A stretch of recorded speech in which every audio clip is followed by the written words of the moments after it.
నమస్కారం. ఈరోజు మనం ఒక అద్భుతమైన ఆధ్యాత్మిక ప్రయాణం చేయబోతున్నాం. అపరిమిత జ్ఞానం, అద్భుత శక్తులకు నిలయమైన శ్రీ దత్తాత్రేయుల వారి గురించి, శ్రీ గురుచరిత్ర గ్రంథం గురించి మాట్లాడుకుందాం. మిమ్మల్ని ఎప్పుడైనా అంతుచిక్కని సమస్యలు వేధించాయా? మానసిక ప్రశాంతత కోసం చూస్తున్నారా? అయితే ఈ వీడియో మీకోసమే.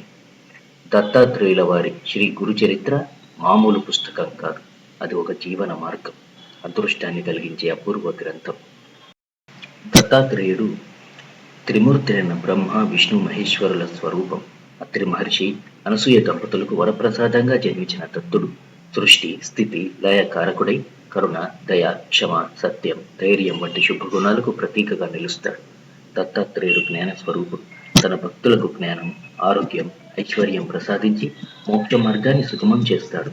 స్మరించిన వెంటనే అనుగ్రహించే దైవంగా, నిరంతరం భక్తులను రక్షించే కరుణామూర్తిగా దత్తాత్రేయుడు పూజింపబడతాడు. శ్రీపాద వల్లభుడు, శ్రీ నృసింహ సరస్వతి, షిరిడి సాయినాథుడు వంటి అనేక అవతారాలు దత్తాత్రేయునివే అని భక్తుల విశ్వాసం.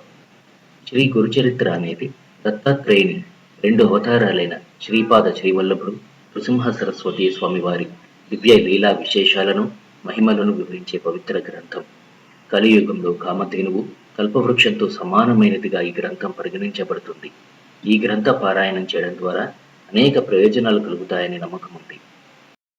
శ్రీపాద శ్రీవల్లభులు పిఠాపురంలోను, కురువపురంలోను జీవించగా, శ్రీ నృసింహ సరస్వతి స్వామివారు గానగాపురంలోను, నరసోబవాడిలోను జీవించారు.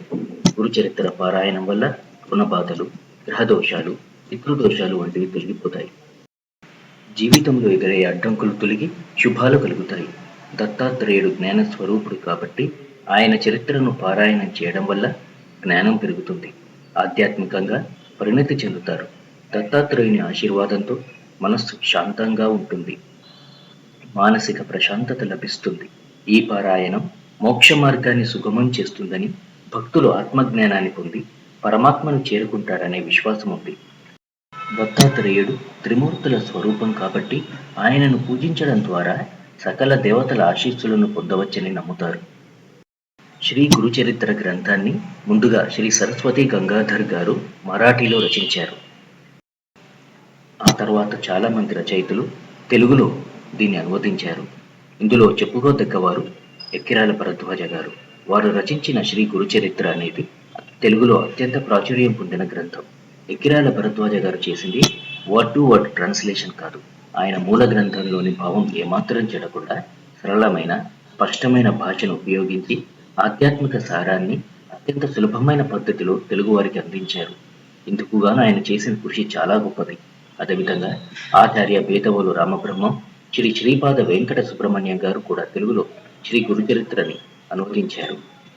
గురుచరిత్ర అనేది అనేక కథలు, నైతిక బోధనలు, లోతైన ఆధ్యాత్మిక ప్రసంగాల సమాహారం.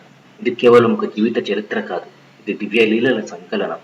ఆధ్యాత్మిక మార్గంలో గురువు యొక్క ప్రాముఖ్యత, అచంచలమైన విశ్వాసం మరియు శరణాగతి యొక్క శక్తి, కర్మ, విధి యొక్క ప్రాముఖ్యత, వైరాగ్యం, ఆత్మజ్ఞానం, వాస్తవం యొక్క స్వభావం, మోక్ష మార్గం గురించిన బోధనలు మొదలైనవి ఈ గ్రంథంలో వివరించబడ్డాయి. ఇవే కాక గురువులు భక్తులను ఆశీర్వదించి వ్యాధులను నయం చేసిన, కోరికలను తీర్చిన, అసాధ్యమైన పరిస్థితులను పరిష్కరించిన అనేక సంఘటనలు వివరించబడ్డాయి. ఇది సాధారణంగా జ్ఞానకాండ, కర్మకాండ మరియు భక్తికాండ అనే అధ్యాయాలుగా విభజించబడి ఉంటుంది. ఇక ఒకసారి దత్త చరిత్ర పారాయణం చేసే విధానం చూద్దాం. పారాయణం అంటే పవిత్ర గ్రంథాన్ని భక్తి శ్రద్ధలతో చదవడం. ఇది కేవలం చదవడం మాత్రమే కాదు, గురు బోధనలతో అనుసంధానం కావడం. సాధారణంగా భక్తులు 7 రోజుల్లో పూర్తి పుస్తకాన్ని చదువుతారు. దీన్ని సప్తాహ పారాయణం అంటారు. గురువారం మొదలుపెట్టి బుధవారం ముగిస్తారు. ప్రతిరోజు ఎన్ని అధ్యాయాలు చదవాలో ఒక ప్లానింగ్ అనేది ఉంటుంది. ఉదాహరణకు మొదటి రోజు 1 నుంచి 9 చాప్టర్స్, రెండో రోజు 10 నుంచి 21 చాప్టర్స్ మొదలైనవి.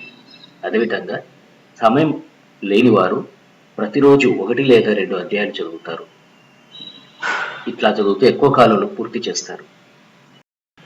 ఇక పారాయణ నియమాలు చూద్దాం. రోజు తలస్నానం చేసి శుభ్రమైన దుస్తులు ధరించి శుభ్రమైన ప్రదేశంలో కూర్చోవాలి. ప్రతిరోజు ఒకే సమయానికి ఒకే ప్రదేశంలో చదవాలి. పుస్తకాన్ని నేలపై పెట్టకూడదు. పారాయణం చేసేటప్పుడు ఇతరులతో మాట్లాడకుండా, ఫోన్ కాల్స్ అటెండ్ చేయకుండా ఉండాలి. ఏకాగ్రతతో ఉండాలి. సాత్విక ఆహారం అంటే మాంసం, ఉల్లి, వెల్లుల్లి లేకుండా ఆహారం తీసుకోవాలి. సప్తాహ సమయంలో బ్రహ్మచర్యం పాటించడం ముఖ్యం. భక్తులు దత్త జయంతి లేదా గురు పౌర్ణమి వంటి రోజులలో లేదా పెద్ద జీవిత సమస్యలకు పరిష్కారం కావాలనుకున్నప్పుడు సంవత్సరంలో చాలాసార్లు సప్తాహ పారాయణం చేస్తారు. పారాయణం ఎంత నిజాయితీగా చేస్తే అంత గొప్పగా దత్తుని ఆశీస్సులు లభిస్తాయని నమ్ముతారు. పారాయణం వల్ల గురువు అనుగ్రహం కలిగి కష్టాలు, దుఃఖం, దారిద్ర్యం తొలగిపోతాయి. శాంతి, ఆనందం, సంపద లభిస్తాయి. ఆధ్యాత్మిక ఎదుగుదల కలుగుతుంది. దత్తాత్రేయుల వారు ఆది గురువు. ఆయన అపారమైన జ్ఞానాన్ని బోధిస్తారు. దత్తాత్రేయుల వారి రూపం ప్రత్యేకమైనది. 3 శిరస్సులు, 6 చేతులు, శంఖం, చక్రం, త్రిశూలం, జపమాల, కమండలం వంటి దివ్య ఆయుధాలు ధరించి ఉంటారు. ఆయనతో పాటు 4 వేదాలకు ప్రతీకగా 4 కుక్కలు, భూమాత ధర్మానికి ప్రతీకగా ఒక ఆవు ఉంటాయి. దత్తాత్రేయ సంప్రదాయం గురువు పట్ల భక్తి, ఆత్మసాక్షాత్కారం, ప్రపంచ బంధాల నుంచి విముక్తి మొదలైన అంశాలను బోధిస్తుంది. అదేవిధంగా గురుచరిత్ర పారాయణం శ్రద్ధ, భక్తి, దృఢ సంకల్పంతో చేస్తే సాక్షాత్తు దత్తాత్రేయుడే అనుగ్రహిస్తారని భక్తులు విశ్వసిస్తారు. మీకు సప్తాహ పారాయణం చేయడానికి టైం లేకపోతే రోజు వీలును బట్టి ఎన్ని చదవగలరో అన్ని చదవండి. మీకు తప్పకుండా దత్తుని అనుగ్రహం కలుగుతుంది. వీలుంటే గాన్గాపురం, కురువపురం లాంటి దత్తక్షేత్రాలకు వెళ్ళి అక్కడ గురుచరిత్ర పారాయణం చేయండి. దత్తుడు మిమ్మల్ని తప్పకుండా అనుగ్రహిస్తారు. ఈ వీడియో మీకు నచ్చినట్లయితే దయచేసి లైక్ చేయండి, షేర్ చేయండి మరియు మా ఛానల్ని సబ్స్క్రైబ్ చేసుకోండి. వీడియో చూసినందుకు ధన్యవాదాలు.